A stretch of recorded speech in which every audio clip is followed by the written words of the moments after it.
ఐటీలో ఎంట్రీ కావాలా? Trainee software engineer గా అజా కోడింగ్ ట్యూటర్ లో 2 వీక్స్ ట్రయల్ పీరియడ్ లో వెంటనే చేరండి. నమస్తే, welcome to Suman TV. Rayachoti, Annamayya district. ముందు కాలంలో చూస్తున్నట్టయితే మమ్మీ టీచర్స్ కొడుతున్నారు, నేను స్కూల్కి వెళ్ళను అని చెప్పిన పిల్లల్ని మనం చూస్తుంటాం. ఇప్పుడు తరం ఏమైపోయిందంటే టీచర్స్ ని పిల్లలు కొడుతున్నారు. అటువంటి సిచ్యువేషన్ కి అయితే ఇప్పుడు వచ్చేస్తున్నారు పిల్లలు. ఎందుకు అవుతున్నారు ఇలాగా? పేరెంట్స్ అతి గారవం వల్ల పిల్లలు ఇలా తయారవుతున్నారా, లేకుంటే టెక్నాలజీ పెరిగినంత వేగంగా పిల్లలకి సంస్కారం పెరగట్లేదా? అసలు గురువులు అంటే దైవంగా భావించే రోజులు పోయి టీచర్స్ ని కొట్టే అంత ఎదిగారు ఇప్పుడు పిల్లలు. వీటి మీద పిల్లల అభిప్రాయాలు ఏంటని ఒకసారి అడిగి తెలుసుకుందాం. హాయ్. Hello madam. ఎలా ఉన్నారు? బాగున్నాం మేడం. బాగున్నారా? ఓకే, మీరు క్లాస్ కి ఎంటర్ అవుతానే గురు బ్రహ్మ గురు విష్ణు చెప్తారా? చెప్తాం మేడం. గురు బ్రహ్మ గురు విష్ణు గురుదేవో మహేశ్వర గురు సాక్షాత్ పరబ్రహ్మ తస్మై శ్రీ గురువే నమః. సార్, పిల్లలు మీతో చాలా ఫ్రెండ్లీగా ఉంటున్నారు, మాకు చాలా బాగా చెప్పిస్తున్నారు అంటున్నారు. ఇప్పుడు పిల్లలు ఏమైపోయిందంటే అరిచినా తిట్టినా ఇంట్లో చెప్పడం ఎక్కువైపోతుంది. వాళ్ళు చేసే మిస్టేక్స్ చెప్పకుండా ఉంటున్నారు. వాళ్ళే ఒప్పుకుంటున్నారు, మనం లైవ్ లో చూస్తున్నాం. దీని గురించి వాళ్ళ మైండ్ సెట్ అనేది ఎలా ఉంది ఇప్పుడు? ఈ రోజుల్లో మా స్కూల్ అనే కాదు, ఏ స్కూల్ అయినా సరే చదువుకునే పిల్లలందరూ కూడా ఎక్కువగా మీడియాకు ఎక్కువ ప్రభావితం అవుతున్నారు. తర్వాత సెల్ ఫోన్లతో ఎక్కువ ప్రభావితం అవుతున్నారు. దాని వలన వాళ్ళ యొక్క మాట తీరులో కానివ్వండి, ప్రవర్తన తీరులో కానివ్వండి కొద్దిగా తేడా అయితే కనపడతా ఉంది. సహజంగా పిల్లలను స్కూల్లో చదువుతో పాటు మంచి విద్యాబుద్ధులు కూడా చెప్పించడం అనేటటువంటిది జరుగుతూ ఉంటది. పాఠం చెప్పేటప్పుడు దాంట్లో భాగంగానే వాళ్లకు నీతి సూత్రాలు కూడా, నీతి వాక్యాలు కూడా, నీతి పాఠాలు కూడా చెప్పాల్సినటువంటి అవసరం ఉంది, చెప్తా ఉంటారు కదా. కానీ అది ఆ మోతాదు ఈ మధ్యన తగ్గింది. దానివల్ల ఏం జరుగుతా ఉందంటే ఇది డిస్ట్రాక్షన్స్ అనేవి ఎక్కువ అవుతున్నాయి. ఎందుకంటే సెల్ ఫోన్ల ప్రభావంతో ఏది మంచి ఏది చెడు అని నిర్ణయించుకోలేనటువంటి స్థితిలో పిల్లలు నెట్టివేయబడ్డారనమాట. వాళ్ళని ఆ ఊబిలో నుంచి బయటికి తీసుకురావాలంటే కొంచెము కష్టతరంగానే ఉంది. అది ఉపాధ్యాయులకనే కాదు, తల్లిదండ్రులకు కూడా సమస్యగా అనిపిస్తా ఉంది. పిల్లల్ని సకమైన దారిలో పెట్టుకోవాలంటే ఈవెన్ టీచర్ల పిల్లలు అయినప్పటికీ కూడా ఏదో క్రమశిక్షణగా పెరుగుతూ ఉంటారని చెప్పేసి అందరూ అనుకుంటారు. కానీ ఈవెన్ టీచర్ల పిల్లలు కూడా వాళ్ళ పిల్లలను సక్రమైన దారిలో నడిపించాలని చెప్పంటే ఇప్పుడున్నటువంటి ఈ డిస్ట్రాక్షన్స్ వలన సక్రమమైన మార్గంలో నడిపించాలంటే తల్లిదండ్రులకు కూడా కొంచెం కష్టంగా అనిపిస్తుంది. అలాంటిది కొంచెం పిల్లల ప్రవర్తన మీద, చదువు మీద అవగాహన సరిగా లేనటువంటి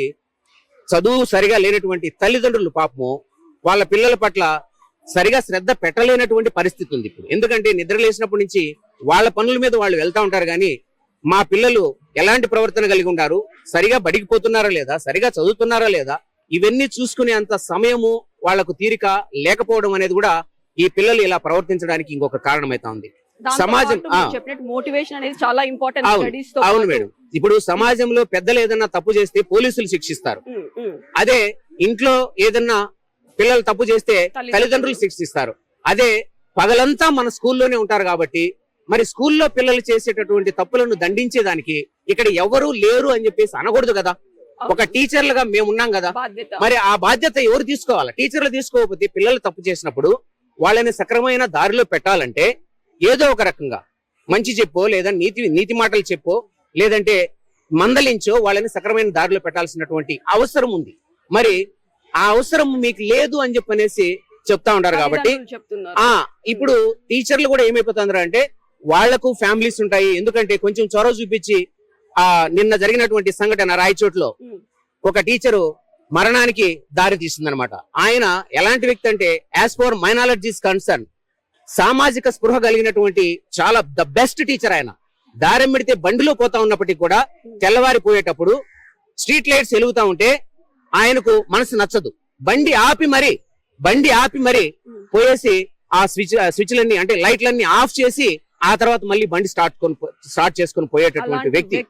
అలాంటి వ్యక్తిని ఈ రోజు సమాజం ఇంత ఘోరంగా ఇక్కడ లేకుండా చేసిందని చెప్పంటే నిజంగానే అది పెద్ద వ్యక్తులు చేయలేదు, చిన్నపిల్లల చేతుల్లో ఆ విధంగా జరిగి అంత మంచి వ్యక్తి వెళ్ళిపోయినాడంటే సమాజంలో నిజంగా విలువలనేటి పతనం అయిపోతున్నాయని చెప్పనే దానికి ఇది ఒక పెద్ద తార్కాణం. దీనిలో తల్లిదండ్రుల ప్రోత్సాహము, అతి గారాభం ఎక్కువ ఉందంటారు. ఎస్ మేడం, తప్పకుండా ఇది కూడా ఉంటుంది. ఎందుకంటే తల్లిదండ్రులు పిల్లలను చూసుకోలేని స్థితి ఒకటైతే, తల్లిదండ్రుల పైన విపరీతమైనటువంటి మమకారంతో తల్లిదండ్రుల ప్రేమ పిల్లలకు శాపంగా పరిణమిస్తుంది మేడం ఈ కాలం. మరి జరగకూడదు అంటే దీంట్లో మీ పాత్ర మెయిన్ ఇంపార్టెంట్. ఖచ్చితంగా మేడం, ఖచ్చితంగా తల్లిదండ్రులు కూడా మార్పు రావాలి. ఖచ్చితంగా మేడం. ఎందుకంటే సమాజము అంటే పిల్లవాడు ఎదుగుదలకు వాని నైతికాభివృద్ధికి ఒక పాఠశాల ఒకటే పూర్తి బాధ్యత తీసుకోవాలని చెప్పనంటే అది నా ఉద్దేశం ప్రకారం అది కొంతవరకు మాత్రమే మేడం. ఖచ్చితంగా తల్లిదండ్రుల బాధ్యత కూడా ఇందులో ఉండాలి. ఎందుకంటే పిల్లవాడు పాఠశాలలో ఉండేటటువంటి పరిస్థితులను గమనించడం కంటే కూడా ముందుగానే సమాజంలో ఉండే పరిస్థితిని, వాళ్ళ ఇంటి చుట్టుపక్కల ఉండే పరిస్థితులను, ముఖ్యంగా వాళ్ళ ఇంట్లో అమ్మా నాన్నల మధ్యన సఖ్యత ఏ విధంగా ఉంది, వాళ్ళ ప్రవర్తన ఎలా ఉంది, మాట తీరు ఎలా ఉంది, వాళ్ళ బిహేవియర్ ఎలా ఉంది, ఇవన్నీ గమనిస్తూ ఉంటాడు. కాబట్టి ఇవన్నీ పిల్లవాని యొక్క ప్రవర్తన పైన చాలా ప్రభావం చూపిస్తున్నాయి. ఆ ప్రభావం వల్లనే పిల్లలు కూడా ఈ విధంగా ప్రవర్తిస్తున్నారు. నిజంగా పిల్లల తప్పైతే లేదు కానీ వాళ్ళను ఆ స్థితికి తీసుకొచ్చేదానికి మనం ఈ విధంగా అట్మాస్ఫియర్ ఎక్కువగా ప్రభావితం చేస్తుందని చెప్పేసి నా అభిప్రాయం మేడం. చాలా బాగా చెప్పారు. పిల్లలకి మీ నుంచి ఇంకా చాలా వరకు నేర్పిస్తారని కూడా మేము ఆశిస్తున్నాం. ఖచ్చితంగా మేడం. మా శాయశక్తులా మేము మా బిడ్డల కంటే మంచిగా భావించి వాళ్ళకి మంచి విద్యాబుద్ధులు నేర్పించి అందరూ సక్రమంగా ఉండాలి, అందరూ బాగుపడాలనేసి మా తాపత్రయం మేము చేస్తున్నాం మేడం. Okay sir. సార్ ఎలా ఉన్నారు? చాలా బాగున్నామ్మా. మీరంతా బాగున్నారా? అంతా బాగున్నాము. మీ పిల్లలు ఎలా ఉన్నారు? మా పిల్లలు మీకు వేరే చెప్పనవసరం లేదు. ఇది పూర్తిగా ఒక పండుగ వాతావరణం. మాకు ప్రతిరోజు పండగ అన్నట్లు మేము పాఠశాలకు వస్తే మాకు ప్రతిరోజు ఒక పండగ వాతావరణం ఉంటుంది మా పిల్లలతో. మేము పాటలు చెప్పడంలో గాని పిల్లల్ని ఆడించుకోవడంలో గాని మేము చాలా ఎంజాయ్ చేస్తాము.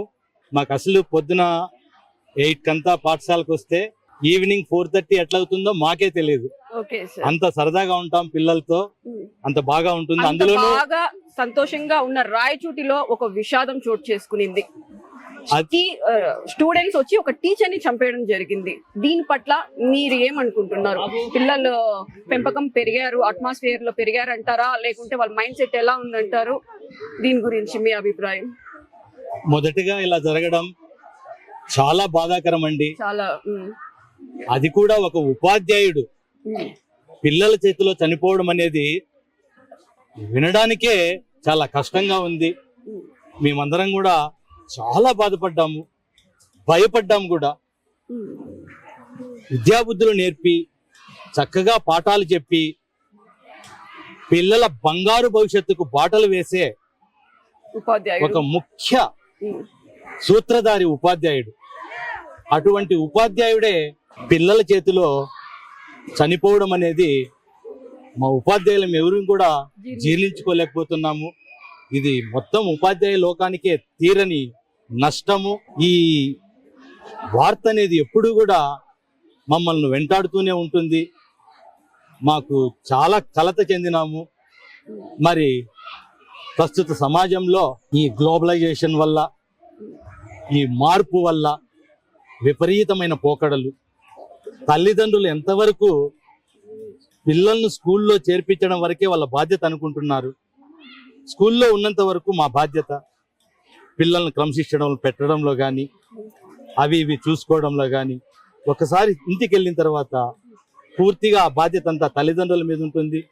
పూర్తిగా వాళ్ళు పిల్లల క్రమశిక్షణలో కానీ, వాళ్ళు హోంవర్క్స్ చేస్తున్నారా, ఇంకేం చేస్తున్నారు, చెడు సవాసాలకు ఏమైనా అలవాటు పడ్డారా, ఇవన్నీ కూడా వాళ్ళు ఒక కంట కనిపెట్టుకొని ఉండాల్సిన బాధ్యత ఉంది. కానీ చాలా మంది తల్లిదండ్రులు పట్టించుకోవడం లేదు. పిల్లలు ఏం చేస్తున్నారో కూడా ఆలోచించడం లేదు. వాళ్ళు పాఠశాలలకు కూడా రావడం లేదు. ఉపాధ్యాయులతో రావాలి, చర్చించాలి, వాళ్ళ పిల్లల ప్రోగ్రెస్ ఎలా ఉందో తెలుసుకోవాలి. అది చదువులో కావచ్చు, క్రమశిక్షణలో కావచ్చు, నిరంతరం ఒక కంట వాళ్ళని కనిపెట్టుకొని ఉంటేనే మాత్రం మనం పిల్లల్ని సరైన మార్గంలో నడిపించే అవకాశం ఉంటుంది. లేదంటే మీరు చెప్పినట్లు మొన్న రాయచోటిలో జరిగిన తప్పిదాలే కాదు, ఇంకా ఘోరాలు జరుగుతాయనడంలో వేరే ఇదే లేదు. అలాంటివి జరగడంలో ఇలాంటివి అవన్నీ కూడా పిల్లల క్రమశిక్షణలో లేకపోవడం అనేది ముఖ్య కారణమవుతుంది. నమస్కారం. ఎలా ఉన్నారు? బాగున్నామండి. బాగున్నారా? బాగున్నాము. సార్, మీ పిల్లలంతా ఎలా చదువుతున్నారు? పిల్లల చదువు విషయంలో మీరు అడిగిన ప్రశ్న చాలా ఆలోచించి జవాబు చెప్పాల్సి వస్తుంది. ఎందుకు అలా అంటున్నామంటే ఎక్కడ పోటీతత్వం ఎక్కడుందండి? చాలా వరకు ఈ విద్యా వ్యవస్థలో ఇప్పుడు వచ్చిన పెను మార్పు ఏమంటే పోటీతత్వం లేకపోవడం.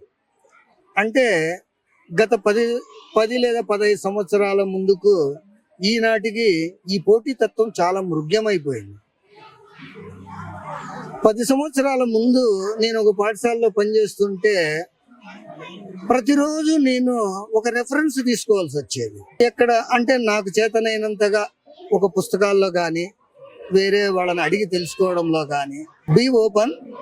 మా అబ్బాయిని అడిగే నేను రెఫరెన్స్ తీసుకుంటూ ఉన్నాను. మా అబ్బాయి ఐఐటి స్టూడెంట్. ప్రతిరోజు వీళ్ళు అడిగే ప్రశ్నలకు వీళ్ళు అడిగే లాజికల్ ప్రశ్నలు అనొద్దండి, లాజిక్ అన్నమాట. ఒక జామెట్రీ టీచ్ చేస్తుంటే వాళ్ళు అడిగే లాజిక్ కు మురిసిపోతాను అనమాట నేనే.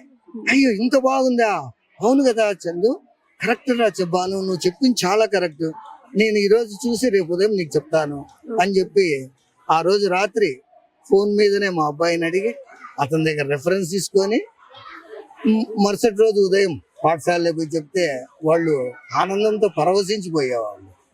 అంటే విద్యను ఆస్వాదిస్తూ ఉన్నారు ఆ టైంలో. ఆస్వాదించే కాలం నుంచి ఈ రోజు ఇంత నిర్లక్ష్య స్థాయికి చేరిందని మాకైతే చాలా వేదనగా ఉండాలి. సార్ నమస్తే సార్. నమస్తే మేడం. సార్ ఎలా ఉన్నారు? బాగున్నాను మేడం. బాగున్నారా? డాక్టర్ గానీ, లాయర్ గానీ, పోలీస్ గానీ, ఒక సాఫ్ట్వేర్ ఇంజనీర్ అవ్వాలంటే ముఖ్యంగా ఉపాధ్యాయుడు దగ్గర శిక్షణ పొందిన తర్వాతే ఇవన్నీ అవ్వడం జరుగుతుంది. అలాంటి ఉపాధ్యాయుడిని పిల్లలు చంపేశారు అంటే అసలు ఆ మాట చెప్పడానికి కూడా నాకు నోరు రావట్లేదు. చాలా బాధాకరమైన సంఘటన. ఈ విషయం రాష్ట్ర వ్యాప్తంగా బాగా సంచలనం రేకెత్తింది. అయినప్పటికీ ఇలా జరగడానికి ముఖ్యమైన కారణం ఏమంటే పిల్లల్లో ఇటీవల వాళ్ళ ప్రవర్తన సరిగ్గా లేకపోవడం, వాళ్ళు చెడు అలవాట్లకు బానిసలు కావడం, గుట్కాలు, చిన్న వయసు డ్రగ్స్ ఆ విధంగా కావడం వల్ల దాదాపు 6వ తరగతి నుంచి మొదలెట్టినారు ఈ మధ్య కాలంలో. 6వ క్లాస్ నుంచి మరి చిన్న పిల్లలు కదా ఉంటారు 6వ క్లాస్ నుంచి స్మోకింగ్ చేయడము చాలా వచ్చినాయి కూడా వాటి పేరెంట్స్ కూడా చెప్తూ వెళ్దాం మేము. అయినా కూడా పేరెంట్స్ వైపు నుంచి కూడా పెద్దగా రెస్పాన్స్ రావడం లే. ఇట్లా దురలవాట్లు కూడా లోనైన వాళ్ళ పిల్లలు మనం ఏదైనా కొట్టి ఏదైనా దండిస్తే వాళ్ళు మా పిల్లలకి ఎందుకు కొట్టినారు అని వాళ్ళ నుంచి మళ్ళీ వాళ్ళకి కేసు పెడతాం, మేము పోలీస్ కంప్లైంట్ చేస్తాం అనేది రిటర్న్. ఆ విధంగా చేయడం వల్ల మనలో కూడా ఇంకా నిర్లక్ష్యం, మేము కూడా ఎందుకు చేయాలి ఇలా చేయడం వల్ల మనం కూడా వాళ్ళ వల్ల మనం ఎందుకో పేపర్కి ఎక్కాలా, లేదా సస్పెండ్ కావాలా, లేదా కేసు ఇవన్నీ ఎందుకు మనకని మనం కూడా చూసి చూడట్టు పోవాల్సి వస్తుంది ఇటీవల కాలంలో. 6th క్లాస్ అంటే ఎంత ఉండొచ్చు సార్ వయసు? అంతే మేడం, 6th క్లాస్ అంటే 6 years, 12 years, 11 plus. ఆ ఏజ్ కి అలవాటు పడడానికి ఇంట్లో పేరెంట్స్ ఏమైనా చేస్తే చూసి పేరెంట్స్ చూడడము, పేరెంట్స్ చూసి సమాజంలో వాళ్ళ సహవాసాలు ఆ విధంగా కదా మేడం. ప్రతి 100 మందికి కనీసం 20 మందికి అటువంటి దురలవాట్లు ఉన్నాయి. ప్రతి 100 మంది పిల్లల్లో 20 మందికి ఉన్నాయి కనీసం. ఇంకా వాళ్ళు ఒకరి నుంచి ఒకరికి, ఇంకా ఆ పిల్లోడు వాడు ఇంకో పిల్లోనికి అట్లా విధంగా వచ్చేసి ప్రతి అలవాట్లు ఉండే దురలవాట్లు. దీని వల్ల పిల్లలు చాలా చెడిపోతున్నారు. నిన్న మేడం నిన్న ఇన్సిడెంట్ జరిగింది కదా, ఇజాజ్ అహ్మద్ అతన్ని చంపేస్తారు కదా, అతను వాళ్ళు వచ్చేసి రోజు వచ్చేసి డ్రగ్స్ వాడతారంట ఆ పిల్లలు. ఆ స్కూల్లో దాదాపు 50% డ్రగ్స్ వాడేవాళ్ళే. ఆ డ్రగ్స్ వాడడం వల్ల వాళ్ళు వాళ్ళ మైండ్ వచ్చేసి ఇంకా చెడు అలవాటు, చెడు ఆలోచనలు, ఎదుటి వాళ్ళని ఎదురించడము, ఉపాధ్యాయుడు అనేటటువంటి గౌరవం లేకపోవడము, వాళ్ళ తల్లిదండ్రులు కూడా ఆ విధంగా తీర్చిదిద్దినారు వాళ్ళు. ఇంకా కొన్ని ఆరోపణలు కూడా వింటున్నాము. ఆ సార్ ని క్రికెట్ బ్యాట్లతో కొట్టారు. ఆ క్రికెట్ బ్యాట్లు కాదు మేడం, చేతి కడియం వేసుకుంటారు కదా, ఆ కడియం వేసుకుని మన ఛాతీ మీద బాగా గుద్దినారు 3 చోట్ల. ఆ ఛాతీ మీద గుద్దినటువంటి గుర్తులు కూడా ఉన్నాయి. తర్వాత వీటి మీద బూట్కాలు తన్నారు. ఆ తన్నినటువంటి బూట్కాలు గుర్తులు కూడా ఉన్నాయి. నేను చూసాను మేడం వెళ్ళి. అంటే చాలా అన్యాయంగా కొట్టారు. చాలా టీచర్ ను 9వ తరగతి చదివే పిల్లడు ఆ విధంగా అన్యాయంగా కొట్టి తర్వాత చనిపోయే చావు కారణమైనారంటే ఆ పిల్లడు సమాజంలో ఎవరినైనా చంపేదాన్ని రెడీనేగా. విద్యాబుద్ధులు చెప్పే టీచర్నే చంపినటువంటి వ్యక్తి పెద్ద అయిన తర్వాత వాళ్ళ అమ్మని కానీ వాళ్ళ నాయన కానీ సమాజంలో ఎవరు కూడా ఎదిరిస్తాడు. ఎవరిని కొట్టినా మనం ఆలోచించాల్సిన విషయం. ఆ విధంగా ఒకరిని చూసి ఒకరు ఇంకొకరు మారిపోతున్నారు పిల్లలు. సార్ దీనికి అడ్డుకట్ట వేయలేమంటారా? ఇది ప్రభుత్వం నుంచి రావాలి మేడం. ఎందుకంటే ప్రభుత్వం ఈ ఉపాధ్యాయులకు వాళ్ళు కఠినమైనటువంటి నిర్ణయాలు ఇచ్చినారు మాకు. పిల్లలు కొట్టకూడదు, పిల్లలకు మందలించకూడదు, ఏదైనా పిల్లలు వాళ్ళకి స్టైల్ కటింగ్లు, ఆ పిల్లలు స్టైల్ కటింగ్ చేసుకొని వస్తే మొన్న మేడం ఒక ఆమె జుట్టు కత్తిరించినారు, హెచ్ఎం మేడం. దానికి ఆమెను సస్పెండ్ చేశారు వెంటనే. ఆ విధంగా Discipline గా లేక. డిసిప్లిన్ లేకపోవడం వల్ల యూనిఫామ్ లేకపోతే సరే రాలేదని క్లాసులకు వాళ్ళకి సస్పెండ్ చేయడం. ఓకే యూనిఫామ్ విధంగా- కూడా వేసుకురావట్లేదా? యూనిఫామ్ లేదని వస్తారు కదా, వాళ్ళు తిరిగి ఇంటికి పంపిస్తే వాళ్ళని సస్పెండ్ చేయడం. ఓకే ఇంకా మనం యూనిఫామ్ వేసుకొని ఖచ్చితంగా రావాలని యూనిఫామ్ ఇచ్చినారా, మనం యూనిఫామ్ వేసుకొని రాకపోతే పంపించడము, రోజు ఫోన్ చేసి చెప్పడము, చెప్పినా కూడా వేసుకురావడంలా. అంటే మొత్తం మీద పేరెంట్స్ లో కూడా మార్పు రావాలా. ఈ ప్రభుత్వం నుంచి కూడా మనకు కఠినమైన చర్యలు తీసుకుంటారు ఏదైనా చేస్తాం మనము. కాబట్టి ప్రభుత్వం మనకు హెల్ప్ చేయడం లే, పేరెంట్స్ హెల్ప్ చేయడం లే. ఇంకా పిల్లలు చూస్తే పిల్లలు చెడిపోతారు. వాళ్ళు మార్చాలంటే మనకి ఎవరు సహకారం లేదు. ఓకే అది మేడం పరిస్థితి. మెయిన్ మారాలి, సమాజం మారాలి, సమాజం పేరెంట్స్ మారాలి, మారాలి. పేరెంట్స్ మారాలి. విన్నారా సార్ చెప్పింది ఎలా ఉండాలి ఎలా ఉండకూడదని? ఇక్కడ ఇలా అనేస్తారు, మళ్ళీ మీరు చేసేటివి చేస్తా ఉంటారా?